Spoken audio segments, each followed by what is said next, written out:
ब्रह्मानंदं परम सुखदं केवलं ज्ञानमूर्तिं द्वन्द्वातीतं गगन सदृशं तत्त्वमस्यादिलक्षणम् एकं नित्यं विमलमचलं सर्वधी साक्षीभूतं भावातीतं त्रिगुणरहितं सद्गुरुं तं नमामि। बोलिए श्री सद्गुरु।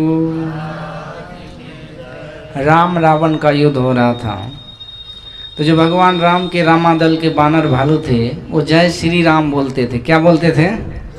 हाँ, जय श्री राम में भी आपत्ति है क्या? पश्चिम बंगाल में तो नहीं बैठे हैं, तो जय श्री राम बोलते थे। और जो रावण दल के थे वो अपने मालिक का नाम बोलते थे। तो जो रामादल के होंगे एक बार बोलेंगे, अब बाकी जो विपक्षी हैं उसके लिए बोलना जरूरी नहीं है। बोलिए श्री सद्गुरु। फिर भी लगता है कुछ परसेंट जो है ना विपक्षी है क्या? यदि नहीं है तो बोलिए, बोलिए श्री सद्गुरु। उधर जो लार पुआर पर बैठे हैं वो आप लोग इधर के ना, इसी पार्टी के ना रामादल के, तो एक बार हाथ उठा के बोलिए, बोलिए श्री सद्गुरु। अब दिख गया सब। सदा रहो संतोष में, धर्म आप दृढ़ धार, आशा एक गुरुदेव की और नाचित विचार। परमाराध्य संत सद्गुरु महाराज के पावन श्री चरणों में कोटि कोटि सह नमन। मंच पर विराजमान परम पूज्य गुरुजन, परम आदरणीय धर्म प्रेमी सज्जनों, भक्तिमती माताओं एवं दयावती बहनों, आप सबों को मेरा कोटि कोटि सह नमन। छठे दिन के अपराह्नकालीन बेला में हम लोग सप्तम सोपान रामचरितमानस उत्तरकांड से पाठ को सुना, जिसमें 7 प्रश्न काकभूषुंडी जी महाराज ने गरुड़ जी से किए। गरुड़ जी महाराज ने काकभूषुंडी जी से 7 प्रश्न किए और काकभूषुंडी जी ने उसका जवाब दिए। उसमें सबसे पहला प्रश्न है कि सबसे दुर्लभ कौन सा शरीर है? सबसे दुर्लभ कौन शरीरा? हम लोग जहाँ जिस संसार में रह रहे हैं वहाँ 84 लाख प्रकार के शरीर हैं। इन 84 लाख प्रकार में हम लोग जगह जगह बार बार सत्संग में सुनते हैं कि सबसे दुर्लभ ये मनुष्य शरीर है। बड़ी भाग मानुष तनु पावा, लख 84 भरम के पाँव पर अटके आए। 84 भटकने के बाद ये मनुष्य का शरीर मिलता है। बड़े दुर्लभ है ये। 84 अंगुल का शरीर है। ये भटकन से छूटने के लिए, लटकन से अटकन से 84 से छूटने के लिए ही ये शरीर मिला है। भगवान कहते हैं मम माया संभव संसारा, जीव चराचर विविध प्रकारा, सब मम प्रिय सब मम उपजाए। सब मुझे प्रिय है क्योंकि इस सबको मैंने बनाया है, परंतु सबते अधिक मनुज मोहे भाए। जो परमात्मा, जो ईश्वर ये शरीर को बना करके दिए हैं, वो कहते हैं मुझे ये शरीर सबसे ज़्यादा प्यारा है। 9-10 मास बुनन को लागी, ठोक ठोक कर बीनी चदरिया, झीनी रे झीनी, साय को सियत मास 10 लागी। तो ईश्वर परमात्मा को बनाने में 9 महीना लगा, 10 महीना। माँ के पेट में बच्चा कितना महीना रहता है? 9 की 10, 9 10 9 महीना 10 दिन। हाँ, तो ये सब है। 9-10 मास बुनन को लागी, ठोक ठोक कर भी नहीं। तो परमात्मा ने बड़े सुंदर तरीके से शरीर को बनाए और कहते हैं ये शरीर जो मैंने दिया है ना, ये तुम्हारा नहीं, ये मेरा है। देहम शिवालयम प्रोक्तम सिद्धिदम सर्वदेही नाम। ये मेरा घर है, ठाकुरबाड़ी है। देहम विष्णुवालियम प्रोक्तम सिद्धिदम सर्वदेही नाम। देहम बिंदुनाथ महालिंगम। तो ये शरीर को वो ठाकुरबाड़ी कहा गया है, इसको शिवालय कहा गया है, विष्णु भगवान का घर कहा गया है। ये शरीर के अंदर कहते हैं दुनिया में आप जो कुछ भी देख रहे हैं ना, वो सब शरीर के अंदर है। ब्रह्मांड लक्षणम सर्वम देहे मध्य व्यवस्थितम। संपूर्ण विश्व ब्रह्मांड के जो कुछ भी है इस शरीर के अंदर है। तो यही काकभूषुंडी जी महाराज जो जवाब दिए 7 प्रश्नों के उत्तर में, तो सबसे पहला प्रश्न ये था कि सबसे दुर्लभ कौन शरीर है? तो जवाब मिला कि मनुष्य शरीर है, ये भगवान का ही घर है, शिवालय है। और इसके बाद पूछा कि सबसे बड़ा दुख क्या है, सबसे बड़ा दुख क्या है। तो लोग सत्संग में किस लिए आते हैं कि सुख और शांति मिले।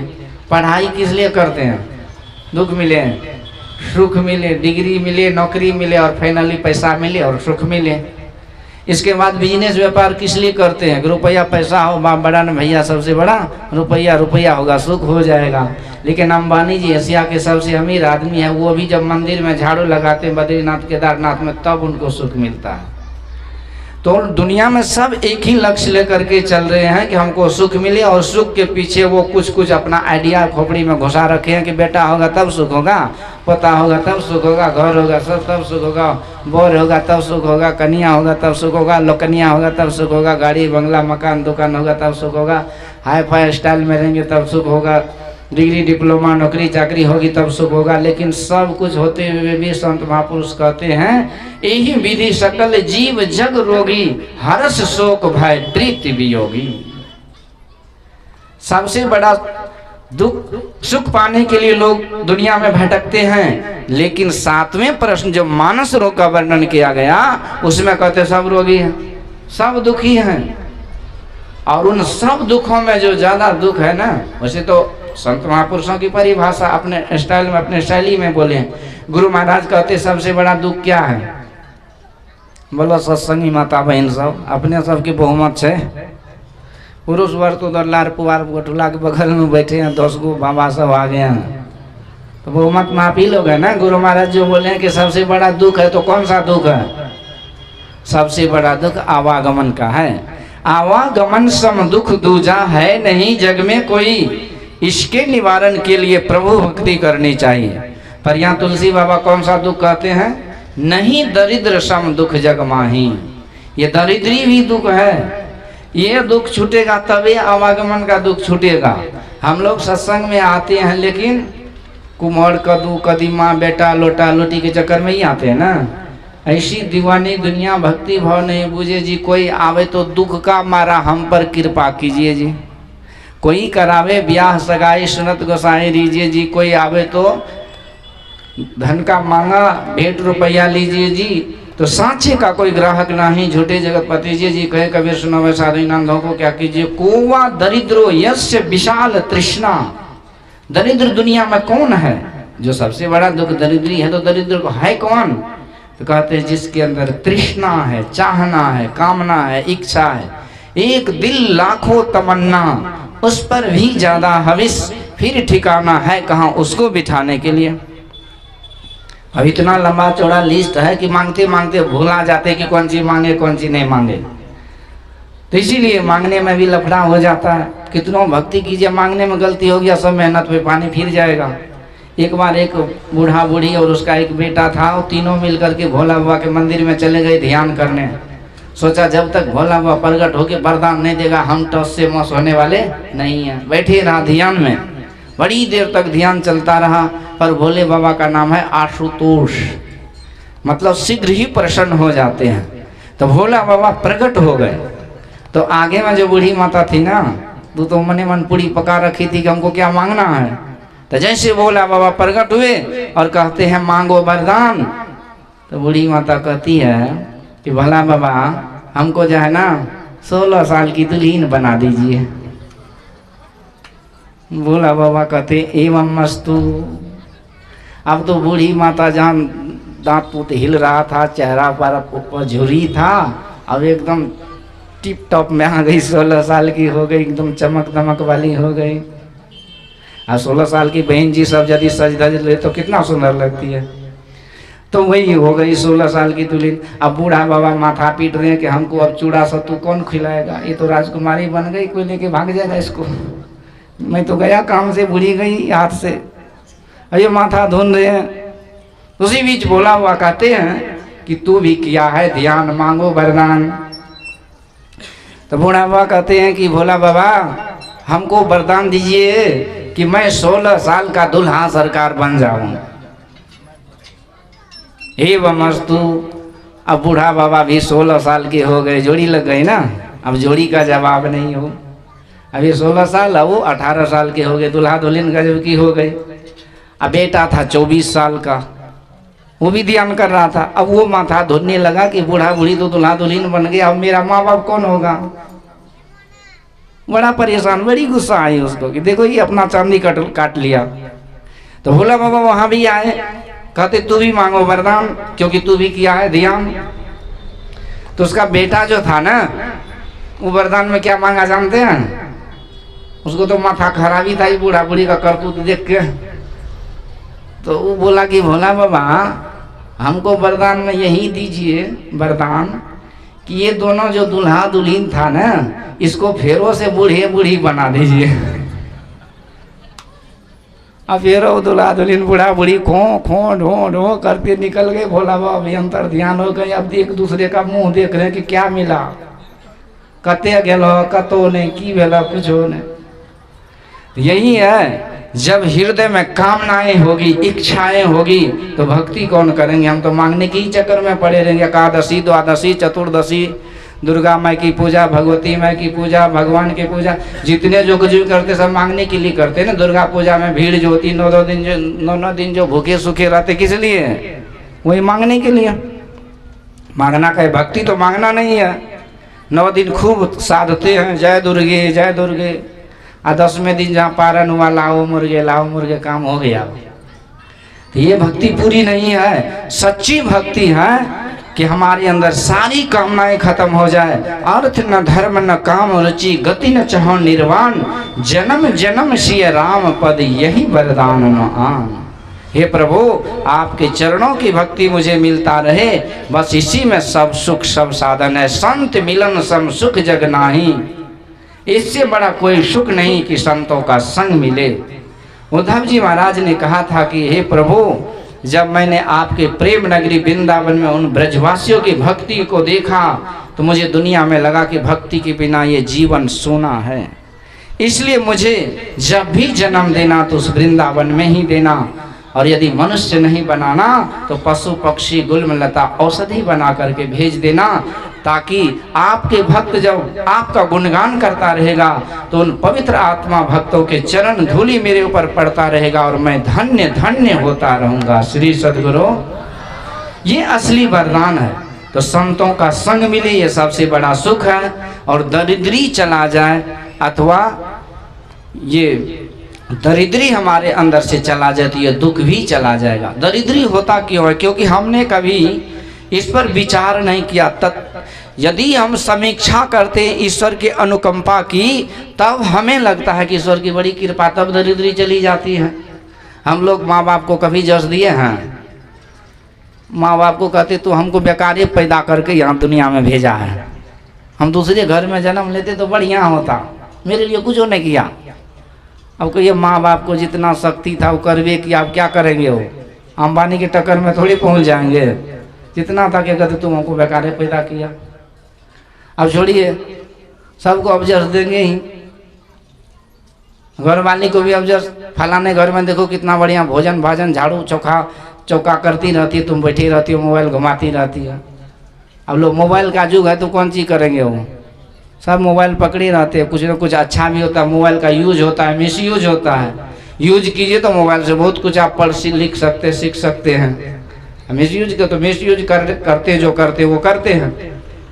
किसी को हमने दुनिया में जस देना नहीं सिखा है। इतना तक तो छोड़िए, एक एक आदमी के मुंह से सुनने को मिलता है कि भगवान हमको बेकारी मनुष्य बना के भेजा है, बेकार ही दुनिया में भेज दिया। लो तो भगवान आप उसको क्या चमगादड़ बना के भेज देता, उल्लू बना के भेज देता, कि चिल्लर मच्छर बना के भेज देते तब अच्छा रहता। वो तो ईश्वर की कृपा है ना कि उन्होंने हमें दूसरे शरीर में नहीं भेजे। उन्होंने कुत्ता बिल्ली सांप छुछुंदर चिल्लर मच्छर किसी शरीर में नहीं भेजे, उन्होंने सबसे दुर्लभ मनुष्य शरीर में भेजा। ये ईश्वर की कृपा है। तो आप उसे क्या मांगेंगे? ईश्वर की कृपा है कि हमारे मुंह में बोलने के लिए शक्ति दिए, हमारे दिमाग में बुद्धि में सोचने की क्षमता दिए हैं, मेमोरी पावर दिए हैं, हमें चलने के लिए 2 पैर दिए हैं, हाथ दिए। हजारों जीव हैं जिसके पास हाथ नहीं है, शरीर में कांटा चुभ रहा है तो जीवन भर वो मुंह में बोली नहीं है, जीवन भर उस दब कर सहते रहता है। पैर नहीं है। हजारों हॉस्पिटल में देखिए बिना पैर के ही आदमी रेंग रहे हैं, कितने के गूंगे मुंह में बोली नहीं है कि आंख से हजारों आदमी अंधे हैं, पर उन हजारों अंधे से तो हम आगे हैं कि आंख है, हजारों लंगड़े से आगे हैं कि हमारे पास पैर है, हजारों करोड़ों गूंगे से तो बढ़िया है कि हमारे मुंह में बोली है। तो इस तरह से जो जीव जन्म लेता है तो खुट्टे की रस्सी से खुट्टे में बंधा रहता है, मरते दम तक गले में रस्सी रहता है उन जानवरों को, पर हमको किसी का कोई बंधन नहीं है। तो इस तरह से ईश्वर ने करोड़ों करोड़ों जीव से आगे करके हमको भेजा है। तो इस तरह से हम यदि ये इस चीज की समीक्षा करते हैं तो हमें फिर हृदय से दरिद्री चली जाती है। मुझे तुमने दाता बहुत कुछ दिया है, तेरा शुक्रिया है, तेरा शुक्रिया है। पल पल न होती ये रहमत जो तेरी, तो क्या थी जमाने में औकात मेरी। तुम्ही ने तो जीने के काबिल किया है, तेरा शुक्रिया है, तेरा शुक्रिया है। मुझे है सहारा तेरी बंदगी का, है जिस पर गुजारा मेरी जिंदगी का। मिला मुझको जो कुछ तुम्ही से मिला है, तेरा शुक्रिया है, तेरा शुक्रिया है। ये भावना होनी चाहिए, किया कुछ न मैंने शर्मसार हूँ मैं, तेरी रहमतों का तलबदार हूँ मैं। दिया कुछ नहीं बस लिया ही लिया है, तेरा शुक्रिया है, तेरा शुक्रिया है। मिला मुझको जो कुछ बदौलत तुम्हारी, मेरा कुछ नहीं है ये दौलत तुम्हारी। उसे क्या कमी जो तेरा हो लिया है, तेरा शुक्रिया है, तेरा शुक्रिया है। श्री सद्गुरु।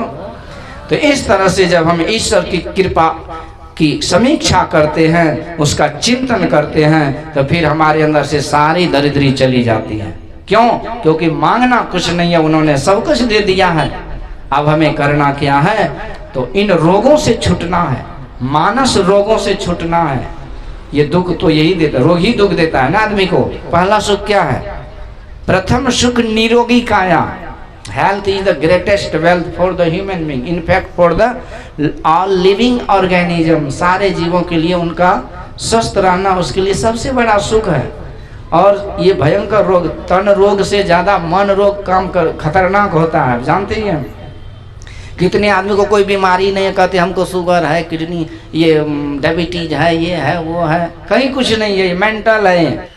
तो सबसे बड़ा रोग ये मानस रोग है। जो मेंटली रोगी रहता है ना, तो शारीरिक रूप से वो निरोग होते हुए भी रोगी हो जाता है। लेकिन जो मानसिक रूप से निरोग रहता है, शारीरिक रोग में यदि रोग भी है तो धीरे धीरे वो ठीक हो जाता है।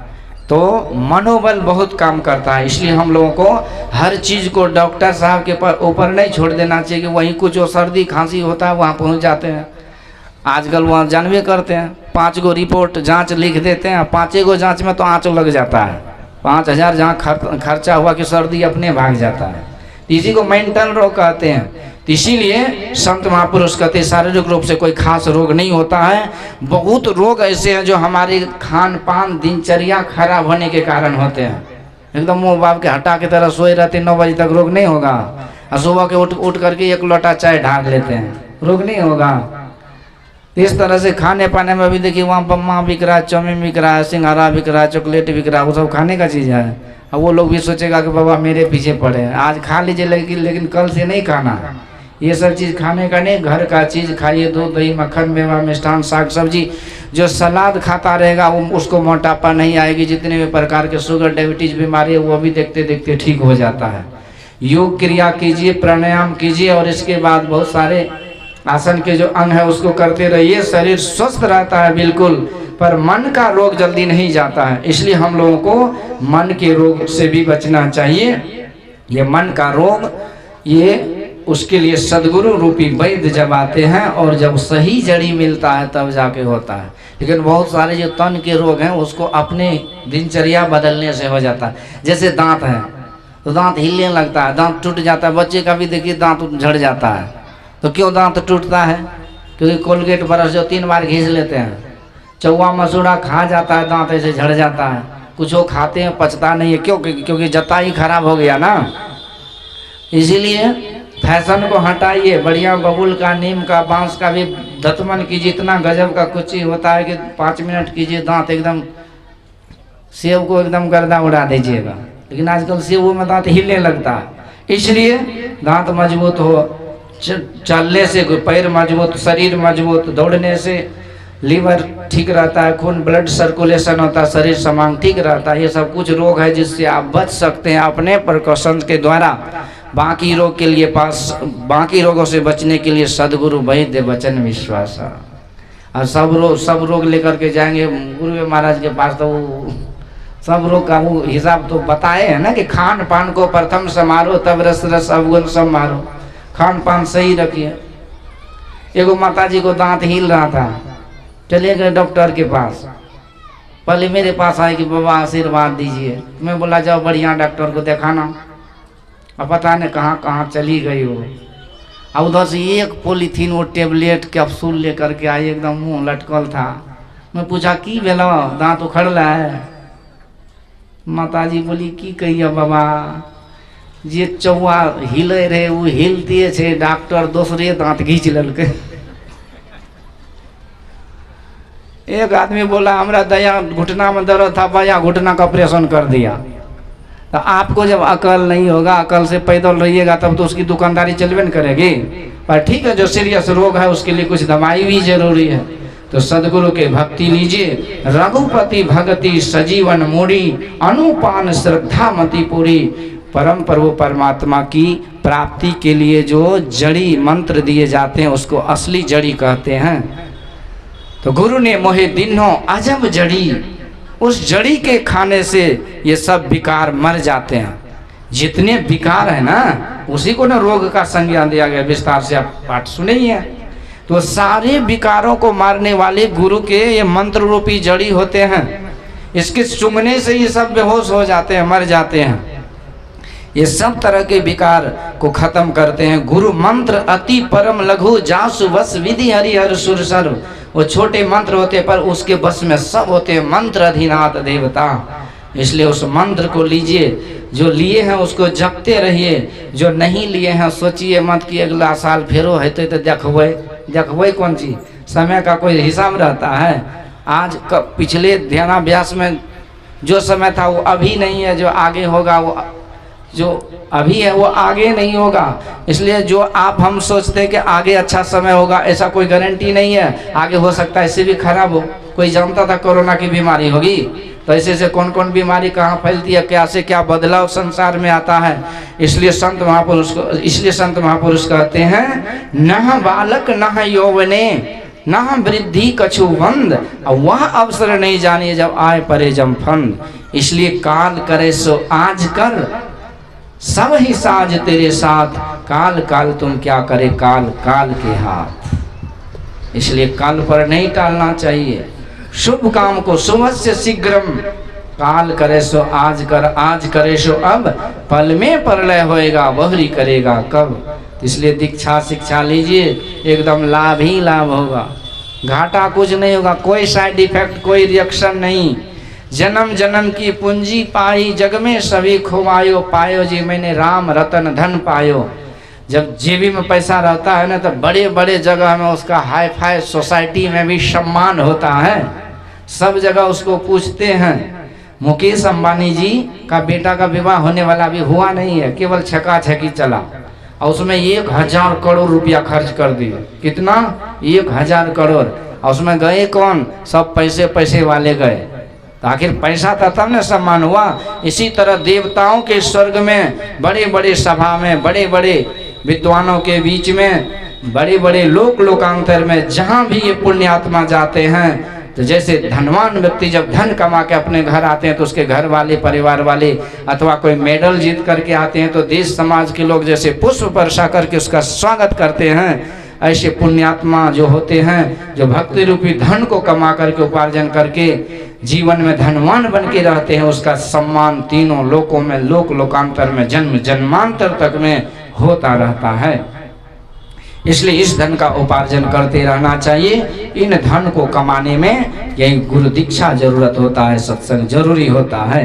इसलिए हम लोगों को सत्संग से दीक्षा शिक्षा जो नहीं ली उसे ले लीजिए। ऐसा गुरु और ऐसा ज्ञान ये संजोग से ही मिलता है। यही कली यह सर आवत बड़ी कठिनाई, राम कृपा ते आई न जाए। तो ऐसा संजोग है। इसीलिए काल करे सो आज कर, सब ही साज तेरे साथ। सब साज बाज है तो जो न तरई भव सागर, नर समाज अस पाए सुकृत निंदक मंदमती आत्म हन गति जाए। तो जो ऐसे साज समान को पाकर संसार सागर पार नहीं होता है, कहते हैं वो आत्महिंसक की गति में जाता है। साज समान क्या है? शरीर नौका है, संसार सागर है, सदगुरु मल्लाह है। आपको केवल सदगुरु मल्लाह के शरण में जाना है, वही भक्ति नौका पर बैठा करके भव से पार लगा देते हैं। भव रोग की औषधि खिला करके भव रोग से मुक्ति दिला देते हैं। आदमी छोट मोट काम में विचार भी नहीं करते हैं, जो मर्जी जो करते चले जाएंगे। लेकिन जब कहिए शिक्षा दीक्षा लेना है, बाप रे बाप, इतना हाथी पहौदा, इतना तिल का तार बना देते हैं कि जिसका मनो हो रहा है वो भी मन बदल देते हैं। उसमें कौन सी बड़ी बात है? मनुष्य है तो मनुष्य बन के तो रहना ही है ना। तो सदगुरु महाराज क्या कहते हैं? भाई वैष्णव बन के रहो। अब दूसरे जीव को खाएंगे तो क्या पुण्य होगा? ये नहीं कहते परम धर्म श्रुति विदित अहिंसा। सबसे बड़ा धर्म है कि अहिंसा और धर्म का पालन करो, दूसरों को दुख नहीं दो। ये सबसे बड़ा पुण्य है। तो पुण्य करने में क्या हानि है? दूसरे जीव को नहीं खाना, मीट मछली नहीं खाइए, वैष्णव हो जाइए। और फिर उससे भी सबसे बड़ा पाप जीव हिंसा से बच गए। और सबसे बड़ा लाभ जो संत समागम है वो हो गया। और जब दीक्षा मंत्र ले लिए तो सबसे बड़ा जड़ी खा रहे, निरोग हो गए, टेंशन फ्री हो गए ना। इसीलिए कौन कौन जो दीक्षा नहीं लिए हाथ उठाइए तो चलो काल उठाइए हाथ। अभी सोचे में सोच बहुत तब न उठे वो हाथ। तो इसलिए उनको दीक्षा लेना चाहिए। इसी तरह एक जगह सत्संग हो रहा था, बाबा महाराज बोले कि दीक्षा ले लेना चाहिए। एगो सज्जन ले लिया दीक्षा बिना सोच ले। आ जैसे घर गया तो घर वाली को बड़ा जलन, आई मौका मिले तो कहीं बढ़ना बढ़ के बैठ जाए ध्यान में कोना में। एक दिन घर वाली गई, एक खरांची लगा दी पीछे से। चौकन्ना हुआ, क्या हुआ क्या हुआ? कहते काम धंधा इतने घर में आ खाली बैठ के ध्यान करे छे, जा काम करोगे। अब बेचारा घर का काम भी करे, मौका निकाल के ध्यान भी करे। पर जहाँ किचकिच किचमा किच होता है ना तो कुछ गड़बड़ी हो ही जाता है। जहाँ सुमति तहाँ संपत्ति नाना, जहाँ कुमति तहाँ विपत्ति निदाना। अब किचमा किच हो रहा था, ठंडी का महीना था, उसके घर में को बरत था, मर गया। अब घर वाली जो सुनी, मैं अगले 5 मिनट दम धरो। हाँ, घर वाली जो सुनी ना तो उधर से खरना लेकर आई।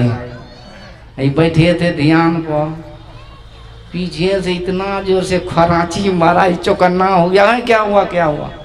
कहती क्या हुआ? बड़का ध्यान ही बने छे, हे बरद मरले, तोरे कारण मरले न बरद। हाँ, जहाँ जल्दी दीक्षा घोराव नहीं तो घर में आग लगा देव। ओ बा, वो जब देखा ना घर वाली को काली महारानी का रूप, घबरा गया, पता नहीं आज ही क्या कर लेगी। बोला रुको रुको, तुम आंधी तूफान मत मचाओ, मैं जा रहा हूँ दीक्षा घुमा के आता हूँ। गया वहाँ टगल झुकल बाबा महाराज के पास, जैसे यहाँ कुटिया है ना धीरेन्द्र बाबा का, ऐसे था। तो बाबा महाराज कहते की बोलो रे, चेहरा उतरल लागे छो। ती बोला कि की कहिया बाबा महाराज, हमार घर वाली है दुर्गा महारानी बन गए। अला का अपन दीक्षा घुरा लिया। तो बाबा महाराज बोला ये मूली बैगन है कि सड़क पर चले तो घुमा लो, मुरक कह के दीक्षा नहीं घुरेगा। तो बोला तो कोई उपाय करो बाबा महाराज। बाबा महाराज बोले देखो मैं जुक्ति बता रहा हूँ, यही बात वहाँ जाके बोलना, सब ठीक हो जाएगा, ठीक ठाक हो जाएगा। तो बड़ा खुश कि दीक्षो नहीं घुरा और काम भी हो जाएगा। तो बाबा महाराज का जुक्ति लिए धीरे धीरे घर वाली तो वहाँ पहले से लुका लेके खड़ी थी। पूछती है बोलो जल्दी दीक्षा घुरले कि नहीं घुरले? ती बोला दीक्षा नहीं घुरले। नहीं घुरले? क्या नहीं घुरल के? आई बरद मरले, कल की मरते नहीं मरते, की बोल रही बाबा महाराज जल्दी बोलो। तो बोला कि बाबा महाराज बोल रहे दीक्षा लली तो बरद मरलो, आ दीक्षा घुरेगी तो घरवाली मरतो। हो बा, वो जो घर वाली सुनी ना उसका तो बुखार ही उतर गया। बोलती है आगे भाई मैं एहनो काम लोग करे, एकदम दीक्षा नहीं घुरावो, जा ध्यान करो, हमें भात देला 5 तरकारी तैयार करे छियो। इसीलिए कहने का मतलब कि आफत होता है ना, अब दवाई खाने के बाद भी जल्दी रोग नहीं ठीक होता, जब दवाई खेबी नहीं कीजिएगा तो रोग ठीक होगा। तो कबीर दर्शन साधु की बड़े भाग्य दर्शाए, जो होवे सजा सूली तो कांटो ही टली जाए। तो बड़े बड़े संकट जो होंगे वो थोड़े होके टल जाएंगे। इसलिए जड़ी का सेवन कीजिए, गुरु दीक्षा लीजिए, वैष्णव होकर के रहिए, संतों के संग में रहिए, ये सब अलग अलग छटेंगे। और मनुष्य शरीर जो बड़े भाग से मिला है वो शरीर पाने का लाभ भी यही है। देह धरे कर यही फल भाई, भजिए राम सब काम विहाई। तो आप माता बहनों की बड़ी अच्छी उपस्थिति है। इस तरह से एक दिन का सत्संग बचा है, अंत भला तो सब भला। आप लोगों से निवेदन है कि कल के सत्संग में भी आइए, रात्रिकालीन भी होता है, सुबह में भी होता है। इन्हीं शब्दों के साथ आइए आगे हम लोग सुनते हैं। बोलिए श्री सद्गुरु श्री